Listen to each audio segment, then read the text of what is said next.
Right, so today I'd like to tell you something about generic app development. Uh, the focus is going to be a little bit more about on best practices and approaches, and we're also doing a little code example. But yeah, this section we don't have that much tooling available yet for making apps generic, and it's mainly to do with the general approach that you could take to do something like that. I prepared a presentation, so let's dive into that.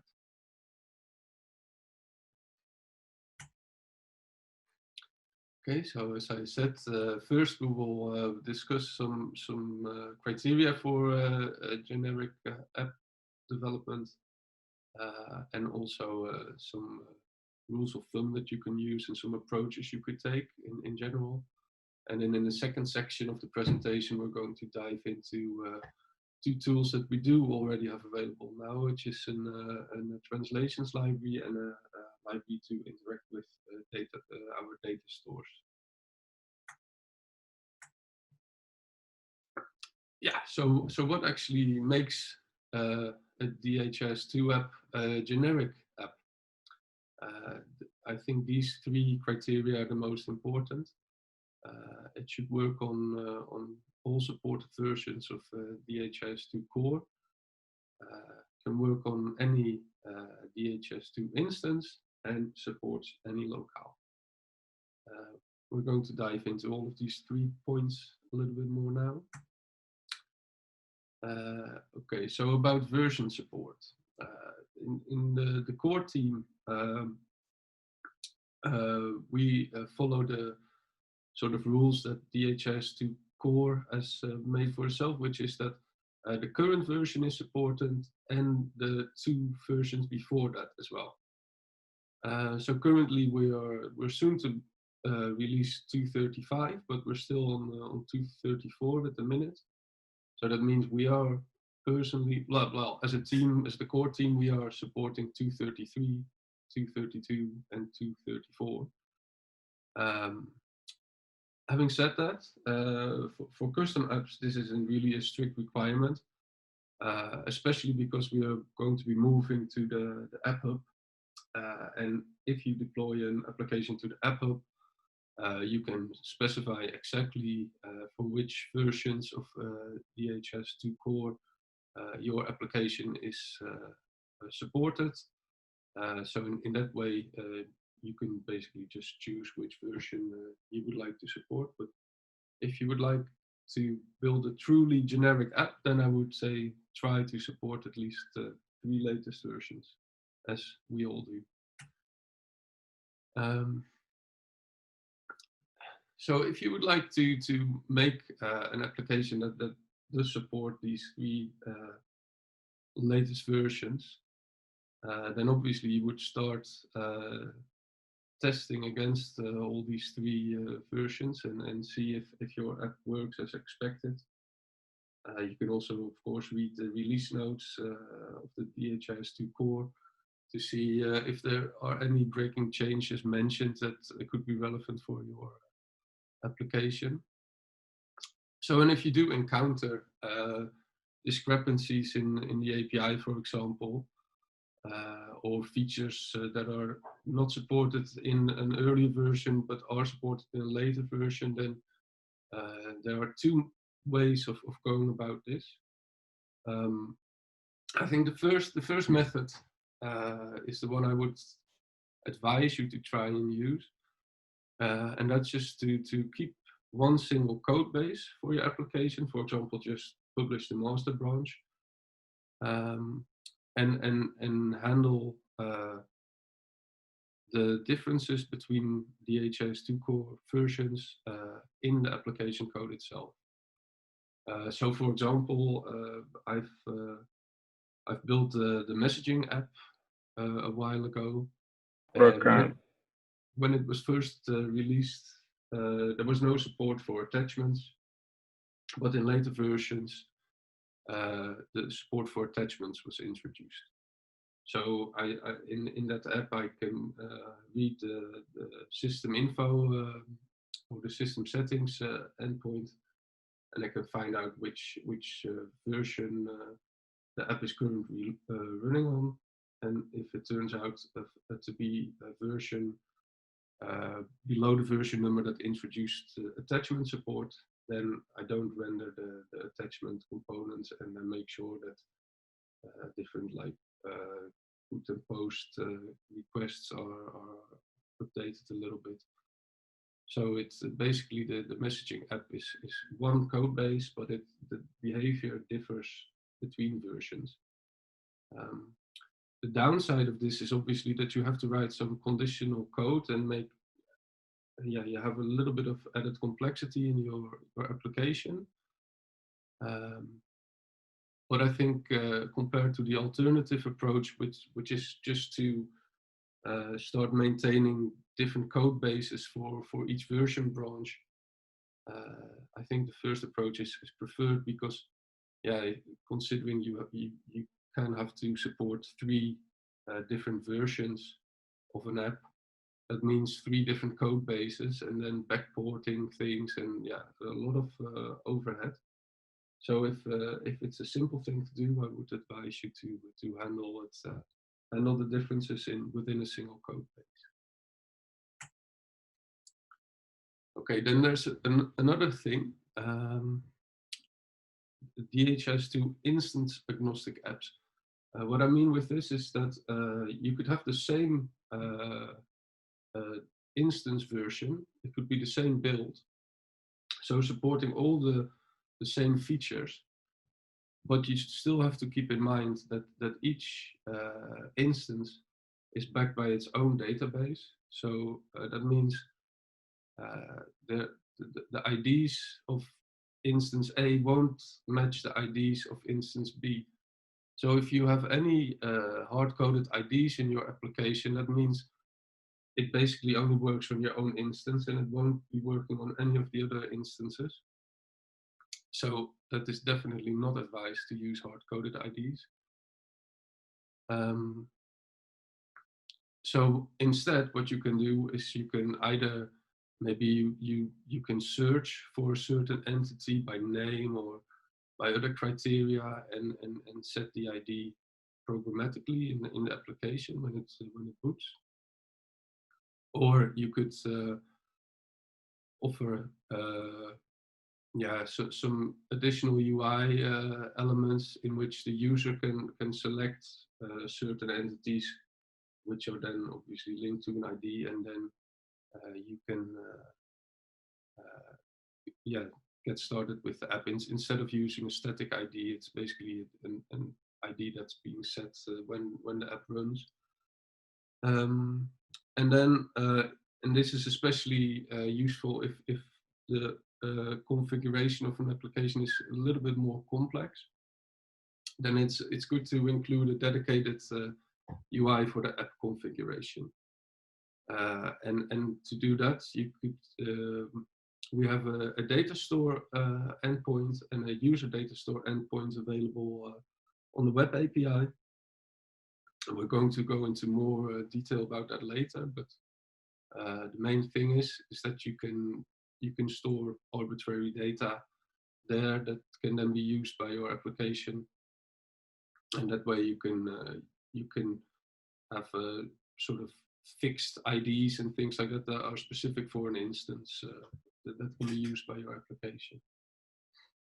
On top of the fact that each instance obviously has its own database, it can also have a specific configuration. For example, the one instance might have support for sending emails and sending SMS directly, while another one might not have that. And your application might be relying on some of these features. So you should never assume that these optional configuration parts are in fact in place.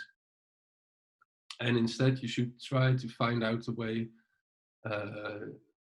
how you could validate whether the instance that the app is currently running on, whether that has the correct configuration in place when the app boots. And even better would be to provide a message that summarizes the user why this app isn't working on this current instance, and then perhaps the user can contact the system administrator to request additional configuration.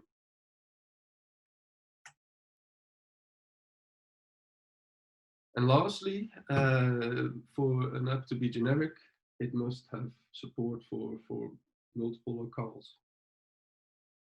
What we already have support for is multilinguality. So we can translate strings and do interpolation. We're going to go into that library that does that for us in the second part of the presentation. But also things that would make for a generic app is to have multi-calendar support and right-to-left support. But this is something that is still being worked on. We are planning to offer tools for that. The HS2 core has support for multiple calendar systems, not just the Gregorian one, but also some more exotic ones like Nepalese. And on the front end, we're not quite there yet, but we're planning to add different components that do offer support for that in the future. So I'm going to explain a little bit more about the data store and the user data store as a tool. Then we're going to have a little break, and then Austin's going to explain a little bit more about the I-18 and the translation tools that we have in place. So basically the name is pretty self-explanatory. The data store endpoint can be used to store app-specific JSON data for all users. So that's data that's specific to the application, or in actual fact, it's to do with namespaces. But for an app, we can assume that one app would take up one namespace. And anyway, the data store is a place where you can store arbitrary JSON data that's perhaps necessary for an app to run, like the app's configuration. So for example, going back to the example I gave before about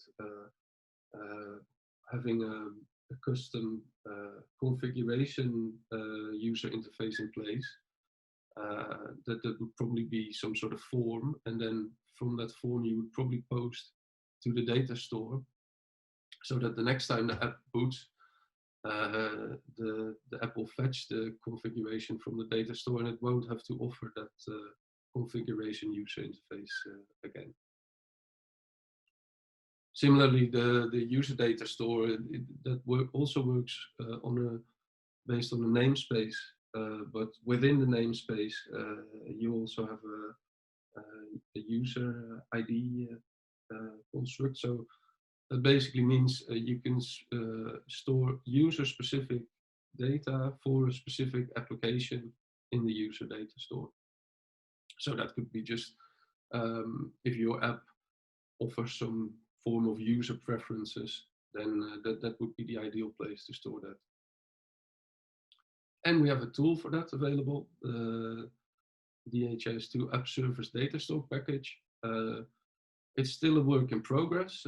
Austin wrote it, but I've already used it in some apps that I'm working on, and it works great. And there's also a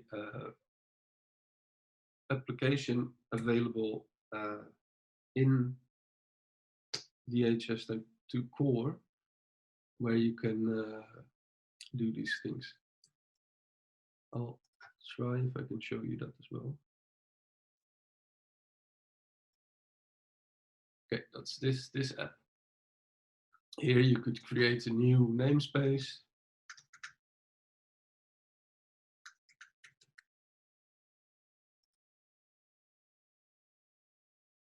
And then you can paste JSON data in here manually, or you could you can also, of course, yeah, just contact this namespace via the API and post things to this namespace.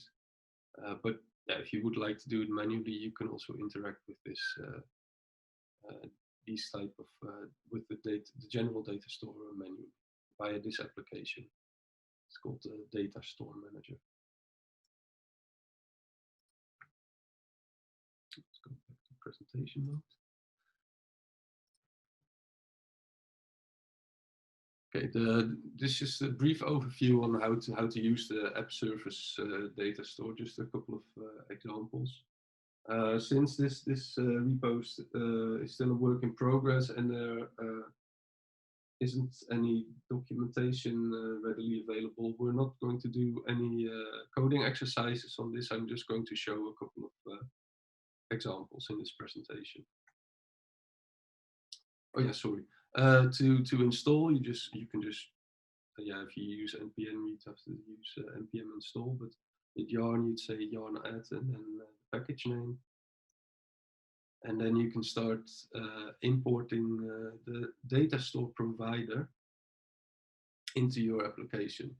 So this is basically just yeah, customized React provider, which means that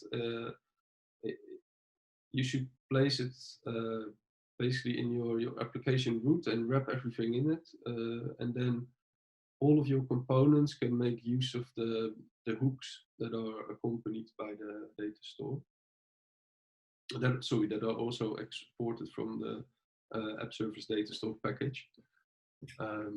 Yeah, so all you've got to specify is a namespace, which should match the namespace in the data store that you want to use. So this is how you would wrap your app in the data store provider. And then on the next slides, I'll do a few demos on how you could use the hooks. For example, there's a settings hook where you could get we distinguish between use setting. So that means I want to get one setting, and use all settings would be something where you just get all of the different settings for a certain namespace. So I'll just show you how you would use it. For example, to get all the user settings, you just call the hook without any arguments. Use all settings hook. But if you wanted to get the global settings, oh, by the way, maybe this is important to mention as well. When I say all user settings, that's always the settings for the current user. You can't specify user ID or anything, but for security reasons, it's always the current user and nothing else. So yeah, and then if you wanted to get not the user settings, but actually the global settings, then you could pass the payload with a global property set to true, and that would then return not the user settings, but the sort of the app settings, or the namespace settings, I should say. And then there's also the use setting hook, which is used to fetch a specific setting key. Same thing applies here. If you just pass an ID, you will just get the value for a user setting. But if you pass an ID and you also pass a payload with global true, then you will get the general settings. Then we also have some more advanced hooks for saving saved objects and saved object list. This is basically completely analogous to what we were seeing before. The hooks are just the same. To get all of the objects, you would call the object list hook. That would return it for the current user. Passing global true will give you the saved object for yeah, the namespace in general, not by user.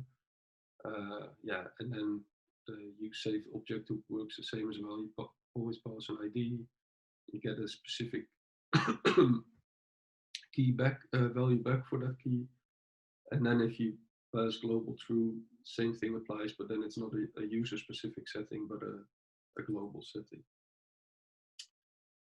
What's quite interesting is that these different hooks, they also have a different, they don't just return the values, but they also return an actions object.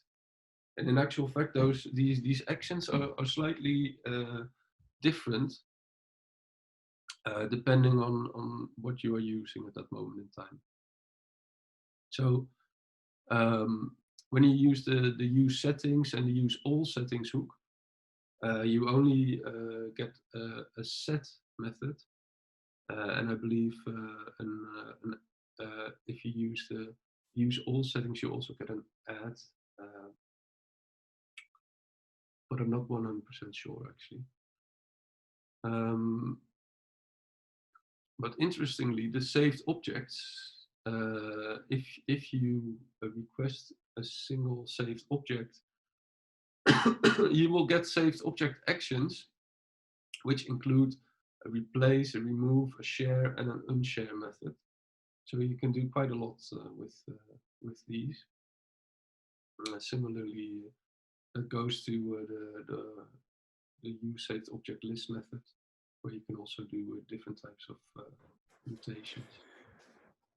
I should just jump in there and say that yeah, that's all correct. I think it's only a set method. So for the settings, even for the multiple settings endpoint, and then I should also mention that sharing of saved objects is not currently supported. We will be adding that at some point in the future, but it's not currently implemented at this point. Okay. And I can give like a quick demonstration of an application that's using the saved object concept after the break, if that's helpful, Hendrik. Yeah, I think that would be great.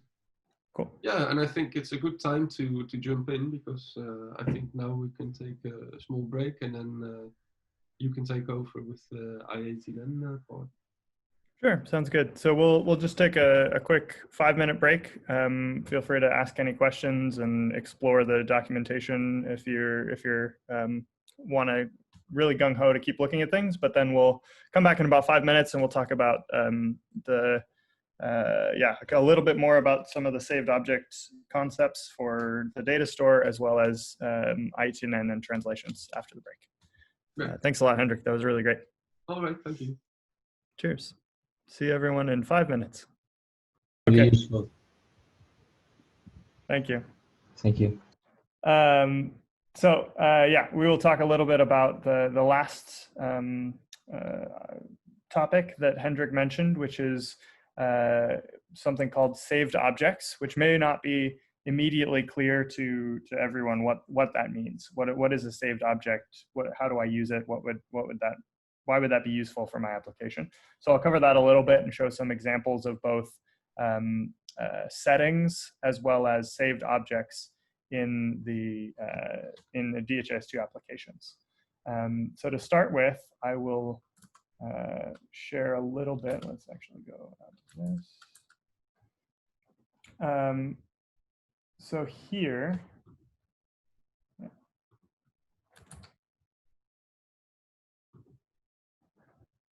here I have an application that is called relationship tracing. So this is an application that was developed by HISP Sri Lanka, and I was assisting on this as well.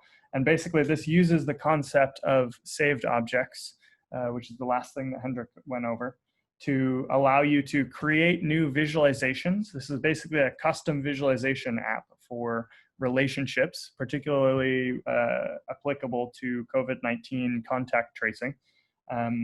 It allows you to create visualizations, save them, and then be able to see them when you come back to this application. So this user doesn't have any saved visualizations already, so hasn't used this application before, and you can create a new one using this new visualization button. So we can click that. I'm going to give it a name, test. I'm going to select a relationship. I'm going to create, this is all just specific to this particular application. So there's going to be a case.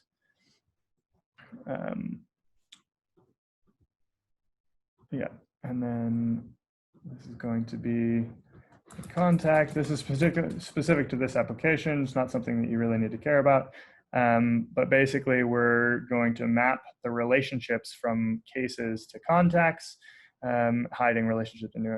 Anyway, I'm just basically configuring this application, and specifically a visualization that I'm calling, I'm going to say contact tracing, in this application. So I'm going to click Save. And then it's going to load the application. I'm not going to get into what this application does or how you use it, but basically you could do something like this, and it would download a bunch of data and render a very large graph of the contacts and the cases of COVID-19 and their contacts, and then you could drill into those specific users. Anyway, so this is a cool application, but the idea that we want to show here is that if I go back to the main page, I have this list of saved visualizations, and I can see the one that I just created. So I have this one called contact tracing. I can then open that one again and go through the basically reload it. I can then also edit it, and it loads exactly the configuration that I showed before. And then I can go back to here. I could create new visualizations and have a list of all the ones that I've created. In this case, this is using the user data store. So these visualizations can only be seen by my user, the user that is currently logged in. That's maybe not what you would always want. Sometimes you would want to create a global public facing visualization and then be able to configure sharing. So that's something that you can create public visualizations, but then anyone can edit them. So the sharing concept, adding sharing settings to saved objects in your application is something that is still kind of a work in progress. We haven't implemented that in the App-service-datastore library yet. You can see that library if you want. I think this is linked from the GitHub that Hendrik shared. So this is a work in progress library. It actually is published, so I need to edit that. And there's not a lot of documentation yet, so we need to also add documentation. But you can see all of the code basically for the hooks that Hendrik mentioned here. And use saved object or used save object list is specifically what we're talking about here, and it allows you to have things like update, replace, and remove, and share and unshare are not implemented yet. So if you have any questions about that or are curious how you might use that in your applications, please feel free to share them or send messages to us on Slack or myself specifically. There's also the concept of settings, which we talked about before. So I'm going to actually go ahead and show this here. This is an application that is developed by the core team, specifically Milagros, who's helped develop some of this content for today, but she is based in Peru, so it's very, very early for her, so she's not with us today. But she basically used the library that we're talking about, the App-service-datastore library, we're using that library to set configuration for this particular application. So in this case, this is the first time we've opened this application. So we can see that there's nothing in the data store for this app's namespace yet. We have now two options that have been configured here. You may or may not use this in your application, but you can set the defaults of the configuration for this application, or you can exit and not apply the settings. I'm going to go ahead and set the defaults because this is just a test instance. There are some kind of ramifications of the settings for this application. But basically now we have all of these this is basically a custom settings application. So all of the settings for this app are stored in the data store. We do also set custom sharing for this particular application, not using the library. But you can then basically store and see and edit all of these settings and save them to the data store. So it basically is saving those into the generic data store. But those settings are only applicable to what this app cares about. They're not applicable to generic DHIS2 instances. So we can actually see in an interesting way. So we can see in the data store management app. So data store management is an application that Hendrik mentioned. And this has all of the different namespaces that have been defined for this particular instance. We can see the Android settings app namespace, which was created for that app we just talked about. And you can see all of these configurations that we actually set for this particular instance. These are the defaults here. Similarly, if we open this relationship tracing and we go to the data store management app, this is a different instance, so I'm loading it separately. But you can actually see in this contact tracing application, in the saved objects, maybe we don't have it here. So I'm not sure what happened there, but we're going to need to get back to it. But basically the saved objects should also be stored. Oh, user data store. Thank you very much.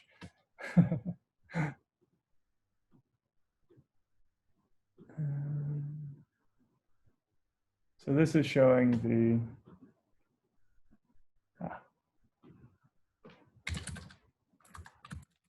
so this is the data store, which is editing the global ones, but seeing the user data store items there is not currently an application for that. That's a good feature request, though. That was just Carlos Tejo who just mentioned that. That's a good feature request for this data store management app, would be to see your current user settings as well. But this is the global settings, and so it's not going to show the user settings, which have the saved objects for this particular application. But they would also appear similar to these in the DHIS2 data store management app.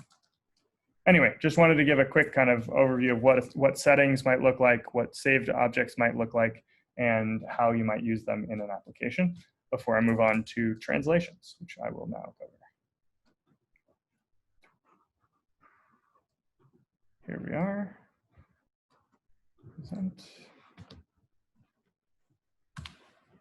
Okay, so what is internationalization or translation or I-18N? What is that generally?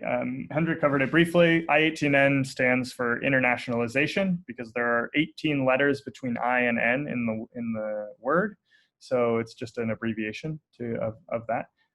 Basically, internationalization means taking words that are written in one language and translating them to another language, as well as things like taking numbers and dates and translating those to different locales.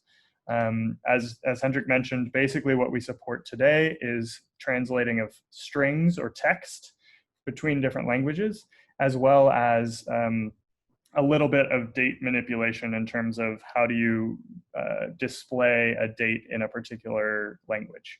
But we won't get too much into the date handling today, but you can look that up as well. We use the library Moment for that. So if you want to Google it, you can find the Moment library.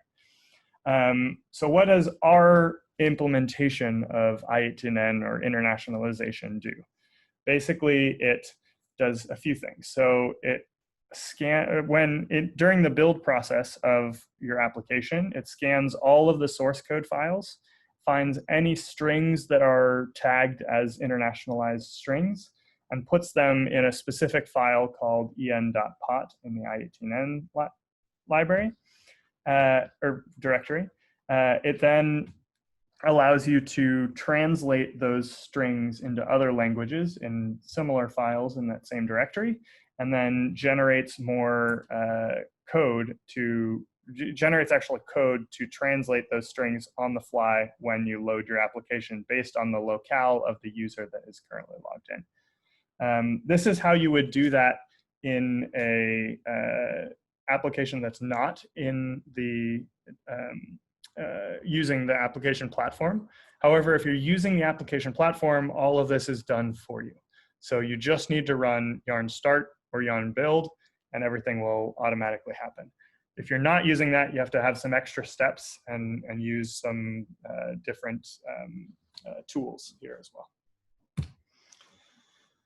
So how do you use it? This is basically when you're somewhere in your code, particularly in a DHIS2, a React component, and you have a string that says, for instance, just hello world.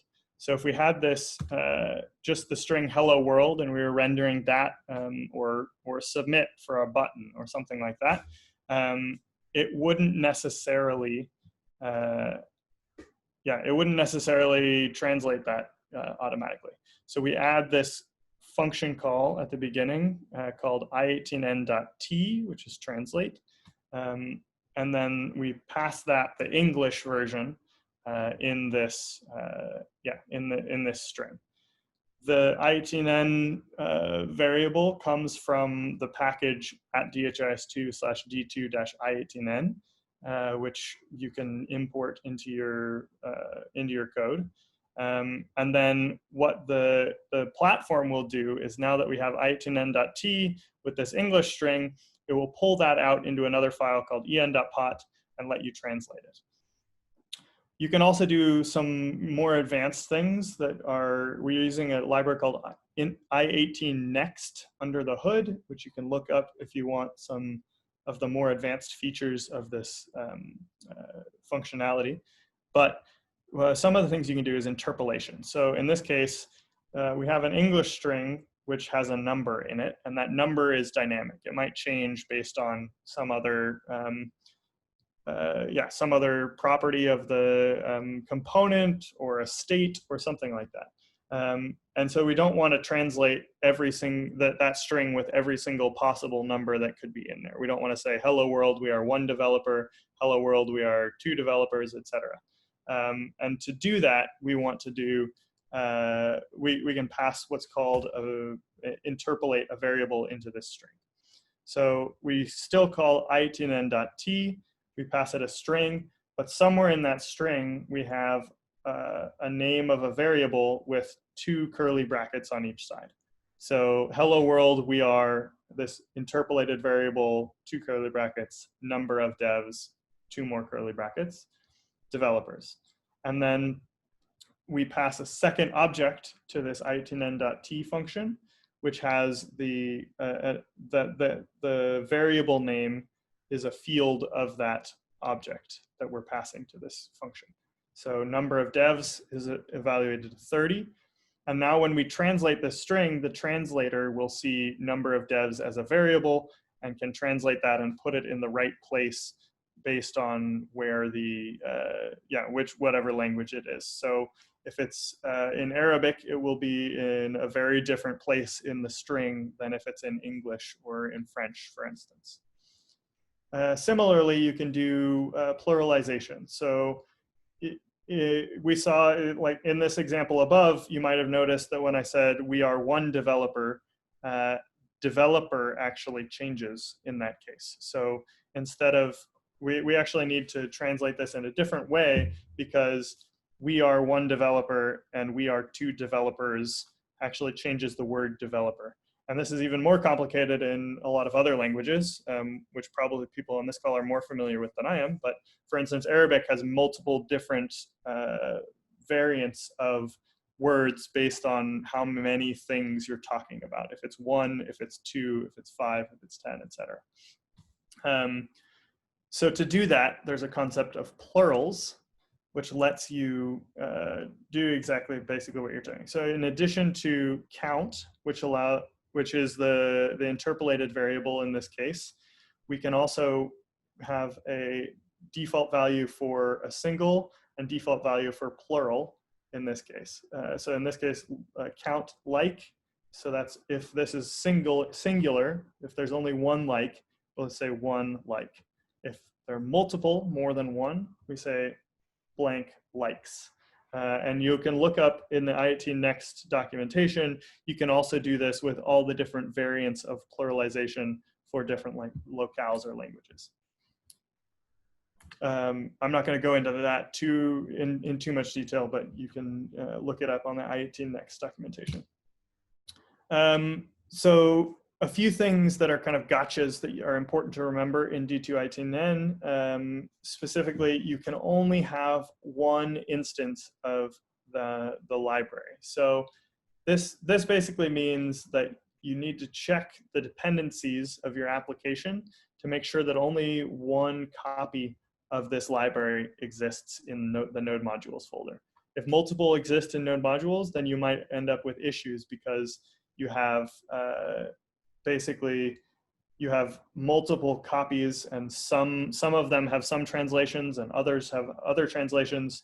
And if you happen to try to look up a translation in the wrong one, you might not find what you're looking for. So that's a kind of a gotcha. You need to make sure that you only have one copy in your application. It's also lighter because you're not including multiple copies of the same thing. You need to also make sure that you're calling this function at render time. So if you call this just at the top of your JavaScript file, it will call this function, but the translations won't necessarily have loaded yet, or the application won't yet know what the logged in user's ID or native language is. So you need to make sure this happens when a React component renders and not before. There are some generated files by our locale or our ITN process, which are in the source/locales directory. So we recommend adding source/locales to the .gitignore folder, file in your application so that you don't commit those to Git.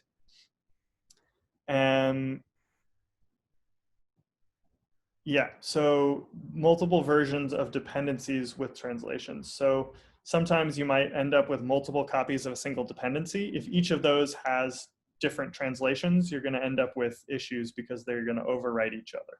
So you need to only basically as the same as this first point, but for other dependencies that you might have, other libraries, DHIS2 libraries that you depend on, like UI, for instance, you want to make sure you only have one copy of that in general, not multiple copies. And then finally, the app platform generates this index file, which does the loading of these translations. We're going to streamline this in the future, so we're going to make a lot of this easier. But basically, you need to import that file somewhere in the application. Usually that's in source/app.js. But if you don't do that, then the translations never get loaded and it looks like everything will just always be in English. So make sure that you're importing that file as well. That was a very quick overview of D2-ITN. I'll give a quick kind of code example after the break. But for now, does anyone have any questions about anything that was just covered, from datastore to our libraries for datastore and D2-ITN to internationalization to how to make apps generic? Any questions just right now off the bat before we go to a quick break?